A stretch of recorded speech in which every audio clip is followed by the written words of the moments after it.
ឆ្នាំថ្មីឆ្នាំ2025មួយហើយណាអ្នកខ្ចីលុយគេស្ដាប់ឲ្យច្បាស់បើមិនសមទេ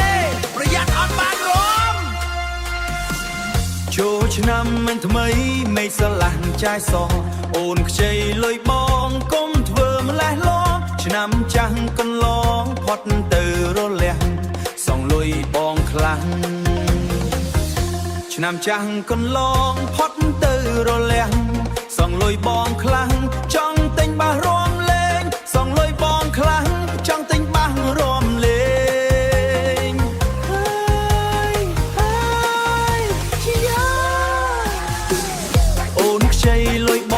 ងតាំងពីភ្ជុំបិណ្ឌឥឡូវចូលឆ្នាំចិត្តបងវិលវិនបងចង់ដើរលេងជាមួយមិត្តភក្តិចិត្តចិនបងចង់អូនស្អីតែលុយអូនស្អីមិនមួយមិត្តភក្តិចិត្តចិនបងចង់ដើរលេងជាមួយមិត្តភក្តិចិត្តចិនតែលុយអូនស្អីមិនតាន់សងបងមួយរៀលតែលុយអូនស្អីមិនតាន់សងបងមួយរៀលបុកមកដុក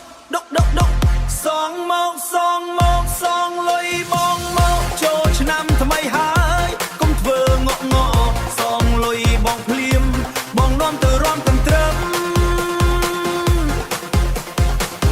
សងលុយបងភ្លាមបងនាំទៅរំឲ្យកប់